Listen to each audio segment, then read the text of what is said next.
Hello, Mr. Hassan Sakr. Good morning. You are the head, I understood, of the foreign relations of the Syrian Social Nationalist Party. Correct.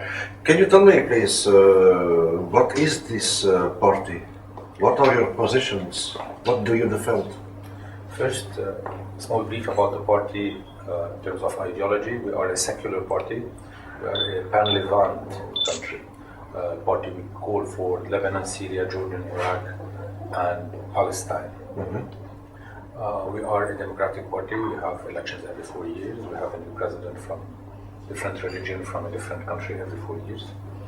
And surprisingly, yes, we are a secular party in this part of the world where secularism is very rare.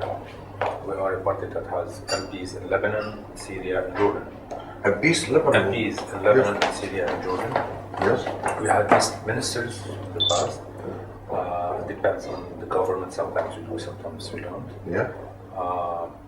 We are a party that calls for fairness, not only in our nation, also outside our nation. And we think that the current status quo worldwide is not allowing fairness to take place. However, we think that we should spread the world around certain cases where certain people are being treated unfairly. And that's why we are here now in Europe to speak about these cases. So I can guess that, for example, the Palestinian case is very important to you. Indeed, we think that first of all we are against any religious state.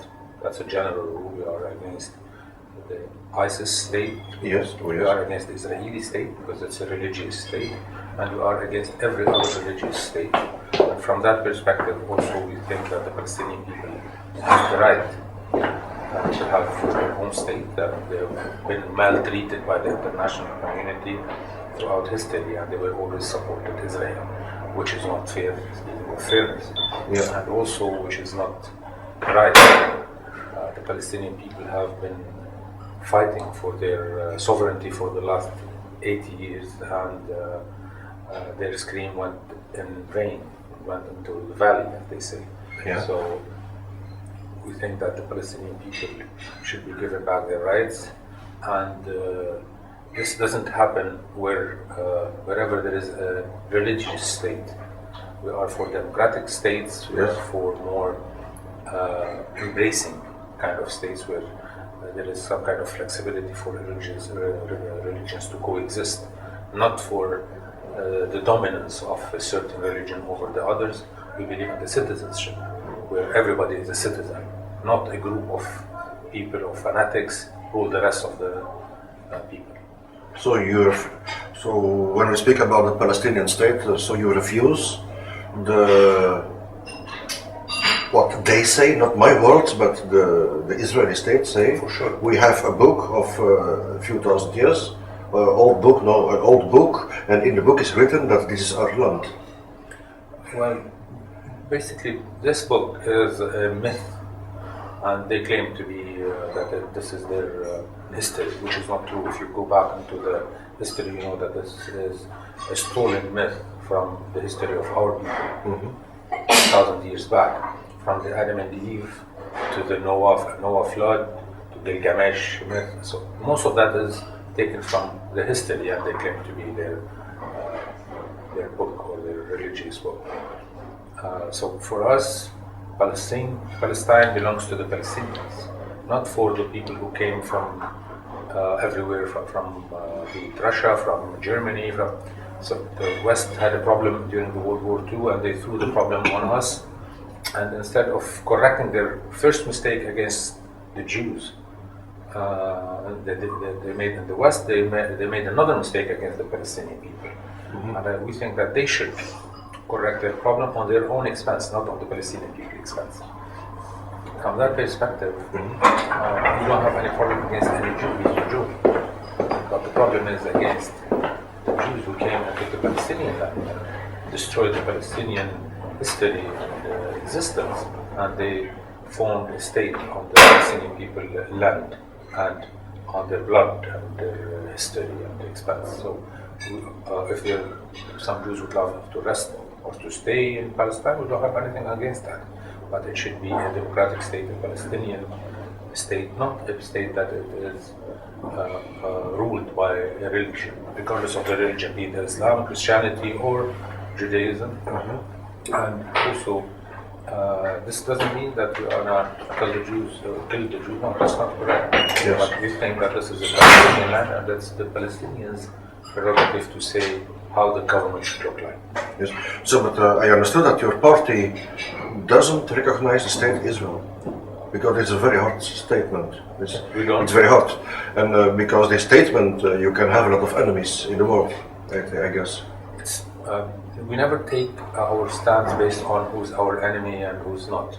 We take our stance based on what's right and what's not. So we think that the state of Israel was formed on a certain wrong basis, and based on the killing of the Palestinian people, based on the destruction of the Palestinians' homes, and this is not something that we will tolerate. And we know that we know our position is very far from what's common now and what's acceptable now. However, we know that history will change, and we know that the Palestinian people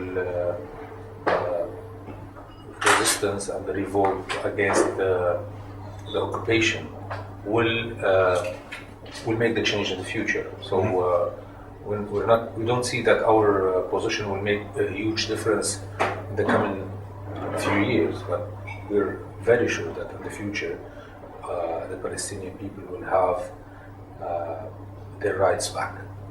Because now we see, when we speak about the Palestinian people, we see that a few Arab countries, if I can say like that, Middle East countries, they support, yes, the Palestinian people, but I see that, I'm sorry to say it, a lot of states support the people by words, but not by deeds. The Palestinian people has been left on their own for the last 80 years. Too many Arab countries took positions only, as you were saying, by words. But as we say, actions speak louder than words. That's true. We don't want their words. We need their actions. And based on that, we ask the Arab countries, instead of supporting, let's say, falsified cases or positions for the countries, they still have the Palestinian people in front of them to be saved and to be helped.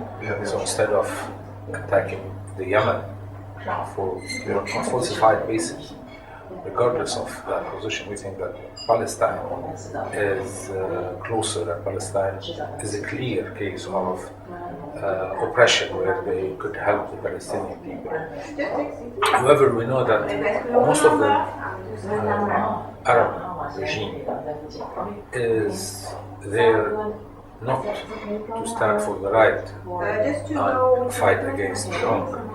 They are there to help the West and their war for selling more weapons and getting the oil at cheaper prices. And we hope that in the future we'll have better Arab governments to help the Palestinian people, like the Syrian government actions in the past when they were capable of doing that. As we know now, they are fighting ISIS, which was surprisingly created by the Western world. Now we speak also now about Syria. I understood your party, full supports President Assad. Yes, our party is the third largest party in the Syrian Republic. You know, there is the Ba'ath Party. Ba'ath Party, yes. There used to be the Muslim Brotherhood, which have a strong presence, but it's not legitimate. And we are the third largest party in Syria. Nobody can say if the Muslim Brotherhood are bigger than us or not, but there is some kind of conception that they are. In the past, we had our own disagreement with the regime around certain areas, but we always supported the regime regarding their position regarding Palestine and regarding their position on the alliance between Lebanon and Syria, between the alliances that should be formed between the Arabs or at least Lebanon, Syria, Jordan, Palestine to fight against aggression. Lately, and after attacks that ISIS made on Syria, our relationship to the regime improved and became whoever is trying to throw down the regime is trying to destroy Syria, destroy the history of Syria, destroy the capability of Renaissance in Syria. And that's why we are fighting hand in hand with the Syrian regime against ISIS and against al-Nusra and against the rest of the fanatics. And by the way, there is no difference between ISIS and al-Nusra because the Western media now is trying to differentiate that ISIS terrorist group. They don't like each other. No? They don't like each other. Nusra and ISIS? Yeah. No, they don't, but they're the same. Maybe that's why they don't like each other. They are competing for the same piece of the pie. The people who would accept fanatism, they are trying to reach out to those people to gain them on their side. But al-Nusra is a terrorist group. They're killing people. They're killing innocent people. They're killing kids. They're killing elderly people. They're doing it in an ugly way, just like ISIS. But some people somewhere in the Western world, they're trying to hide this because they want to have a role for al-Nusra in the future and the political life in Syria. That's why they don't shed light on this. For us, Nusra, ISIS, they're all the same. They're terrorists. They're groups that are coming from the history, and they just jumped out of the history book and they're living between us. And you can never imagine how those people are existing in our 21st century life. You know, the way they think, the way they act, they don't belong to this century. However, some governments are supporting them. That was my question. Who support them? It's obvious that if you know how they're selling the oil, they're selling the oil through Turkey. If you want to make a transfer yourself, if I want to make a transfer now to a relative of mine, it will be scrutinized by the international banking system. And they will know to whom it's going and who am I and why I'm sending the money. So how come ISIS is getting money and sending money through Turkish banks, and without being scrutinized? So we know that somebody is facilitating that. How come thousands and thousands of European terrorists managed to come to Turkey and go through Turkey to Syria and to Iraq and to come back to Europe?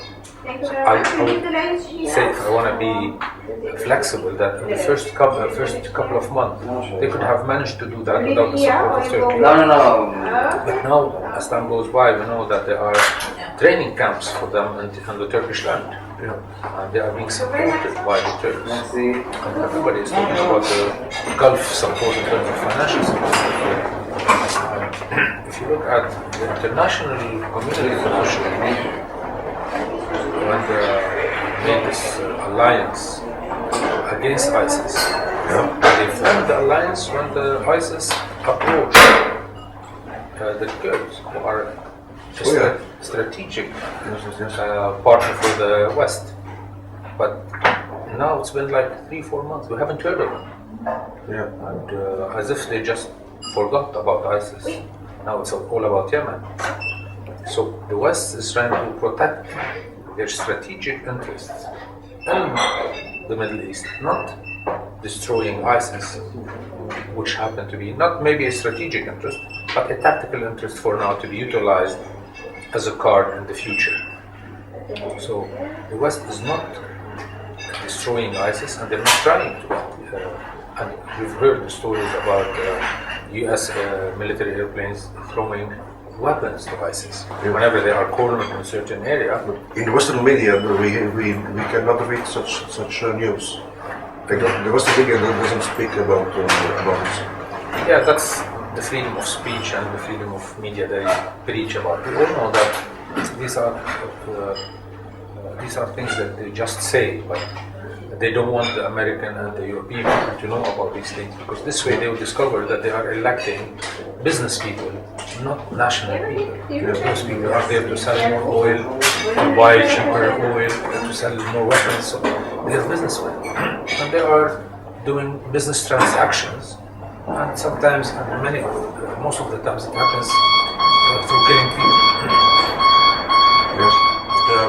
Do you think that the really foundation of the Islamic State will stay local? You see, if I'm naive, I said, if I'm naive, I can say, okay, give to the extremists a state there, and when they have their own state, all extremists will go to the state, and in Europe we are quiet. Because all extremists will go there, live in their country, they're very happy with their Sharia, and we are quiet. Is it naive? If I want to be more naive, I would say this happened in the past when the West helped with Saudi Arabia. They helped Al-Qaeda in Afghanistan to fight against the communism at the time. Yes. And this resulted in the terrorist attacks and with the growing power of Al-Qaeda globally. Yeah. And if you look into their ideology, those fanatics, they are not only after a certain piece of land. They don't believe in geography. They believe that every Muslim should be under the Islamic State rule.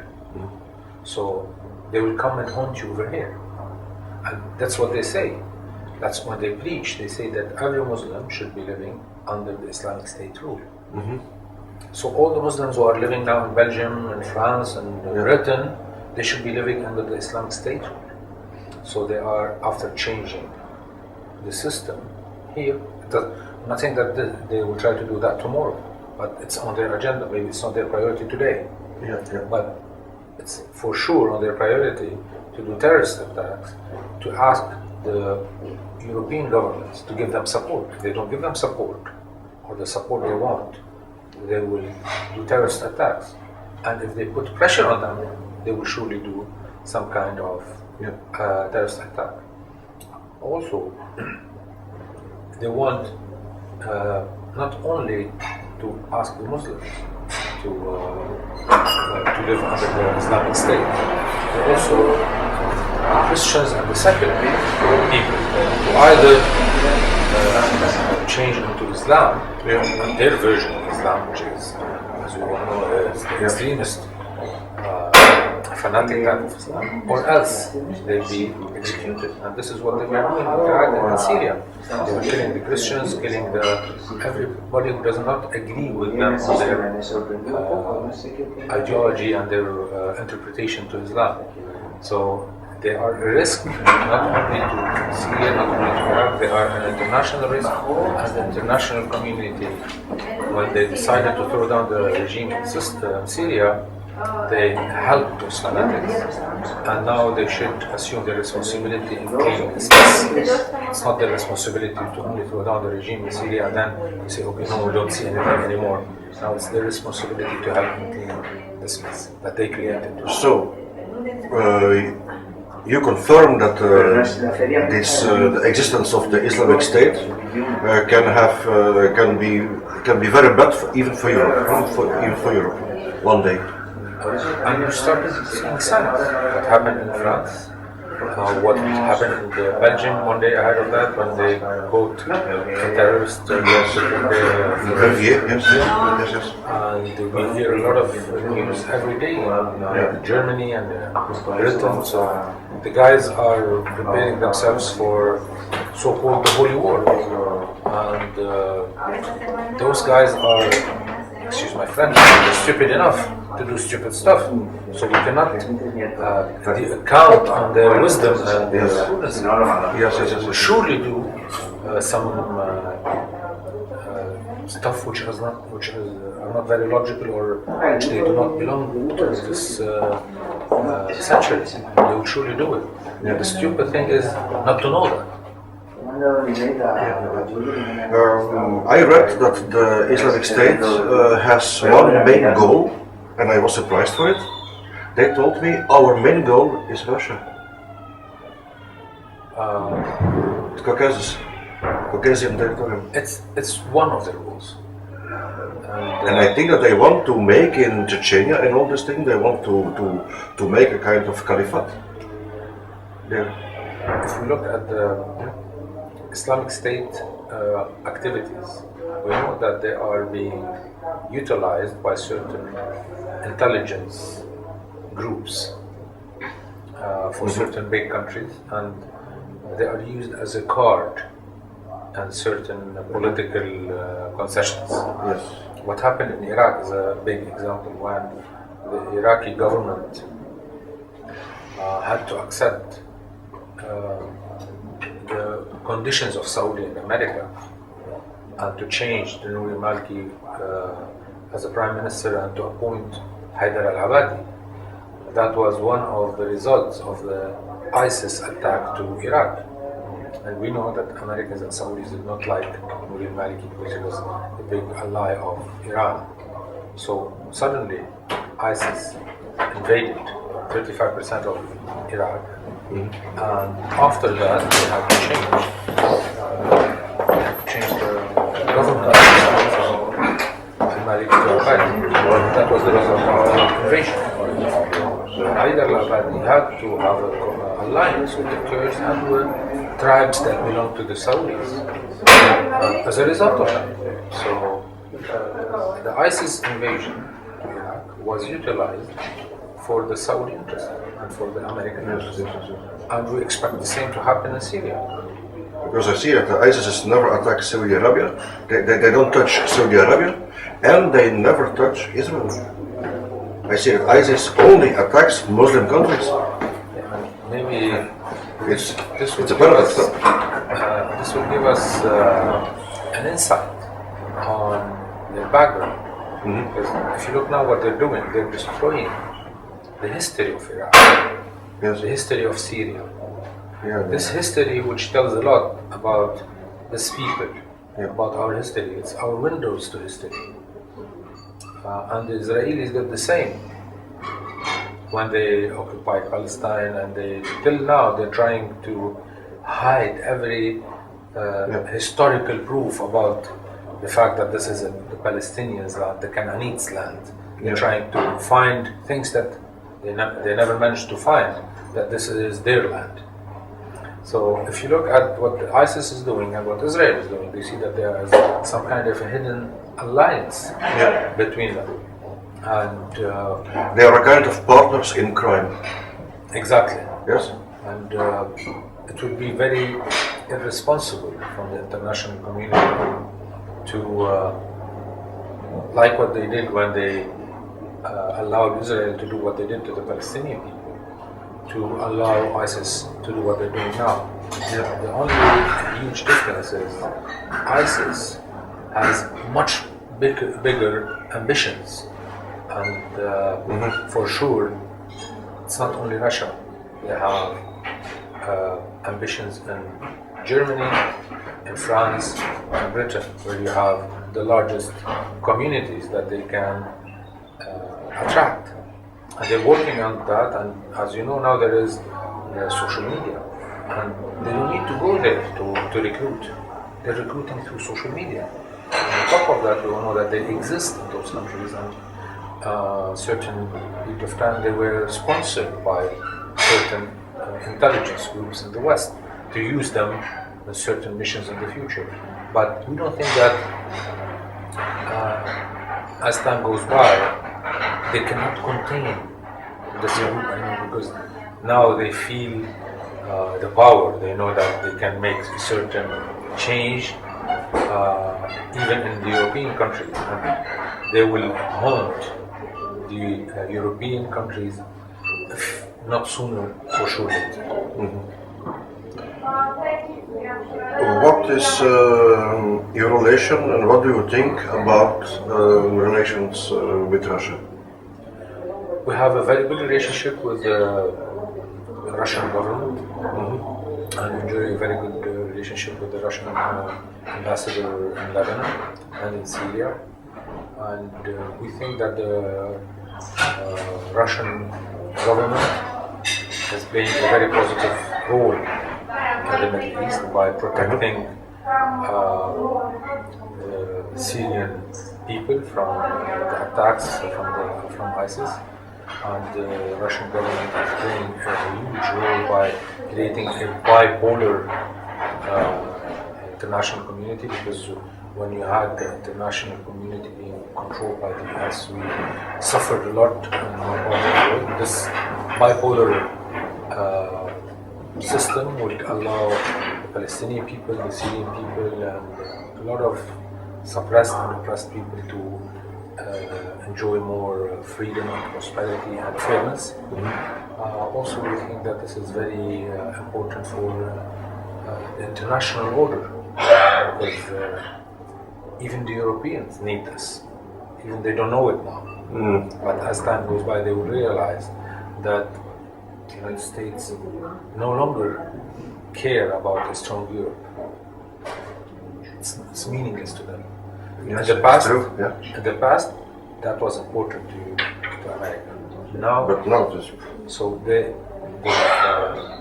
more Russia is capable of playing a regional and international role, the more Europe will benefit out of this. So we think that Russia is a major player now in international politics, and we think that Putin brought back to Russia its international role, and we are very much happy with this change, and we think that this would allow all the people who are fighting for freedom and for prosperity, they will have a shoulder to lay on. I was a lot of times in Russia. Even 2 weeks ago, I was in St. Petersburg on a congress, and I was also. It was in October. I was in Damascus, and in Syria and in Russia, I see something what is very similar. The people, the normal people there. I don't speak about politicians, but the people in general is very patriotic. In Russia, in Syria, they love their country. On the other side, here in Europe, the patriotism in general is very low. Do you see this also? I can speak of our part of the world where the relationship with the land is very important, where everyone has a certain emotional relationship where he was brought up, where he was born, it's very emotional. You see the people, wherever they travel, they go back and they build their house and they own their home village, and they want to go back and retire home. So this relationship between our people and their land is historic, by the way. It goes back to the Canaanite days. There are a lot of stories. It's not the time to talk about them, but if you're gonna do the relationship with what's happening in Europe, I think something which is very risky on the European people, which is the oversimplification of things. Now the European people is only looking after the daily stuff. They want to eat, go to work, and come back and sleep. There isn't so much, let's say, aspirations. There isn't enough interesting stuff enough anymore. To them, that's why you see the high suicide level in Europe, mostly in the very developed, as they say, countries, because they have dreams in it. And a dream could always be to have a better nation, to have a better future for your people. If you manage to get the European people to retain back their dreams about having a better future, then you have more people attached to their own country, attached to their future. But apparently somebody somewhere doesn't want them to think that way. They want them to be only focused on the day-to-day stuff, not about the future of their country. Is it possible that when I hear what you tell us today, that it is very similar what the Baath party tells us? or are there differences? Well, With at the end of the day, we are two different parties. Al-Ba'ath is pan-Arab, we are pan-Levant. We are very secular party. They're not as secular as we are. They're not a religious party for sure, but they're not as secular we are. We are very strong on our secularism.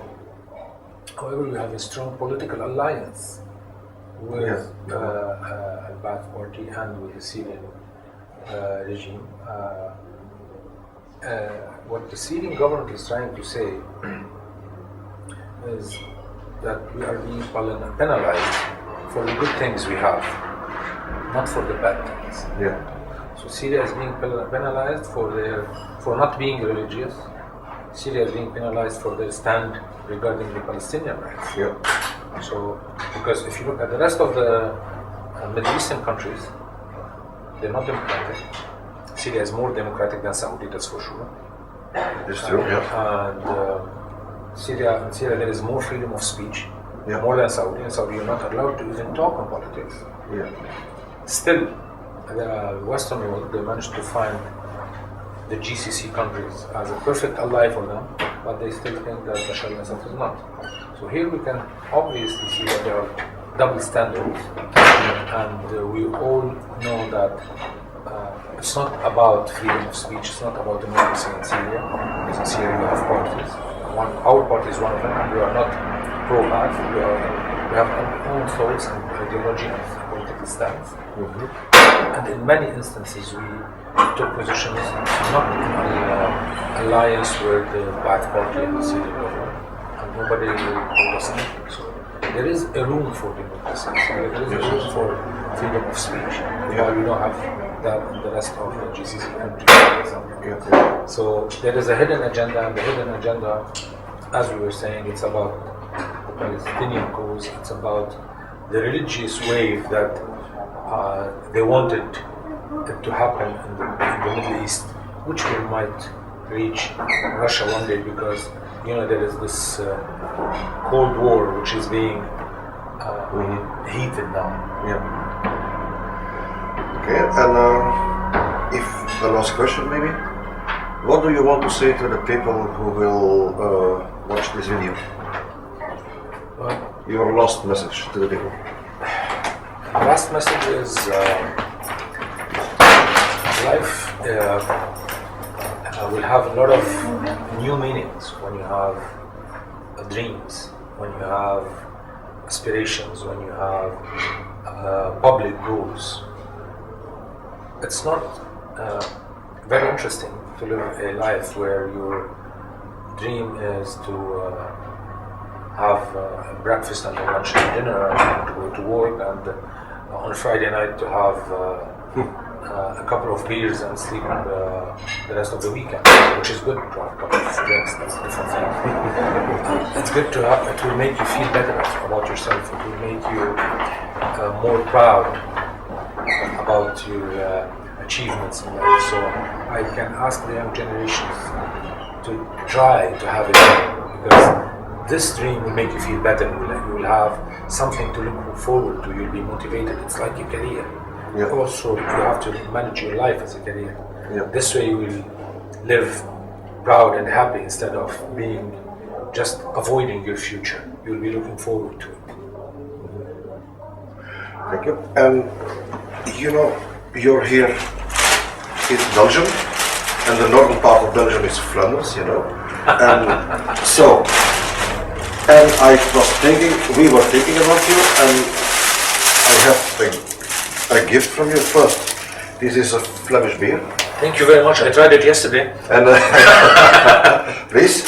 Thank you. And I can give you here. This is the flag of my people. I'm Flemish, so this is the official flag. Please. Thank you very much. Thank you. So, you took me by surprise. I don't have anything on me to offer you back, but I'll keep it on mind. Yeah. Don't worry. Thank you very much. It was very nice. Thank you for the interview. Thank you. Thank you very much. Thank you.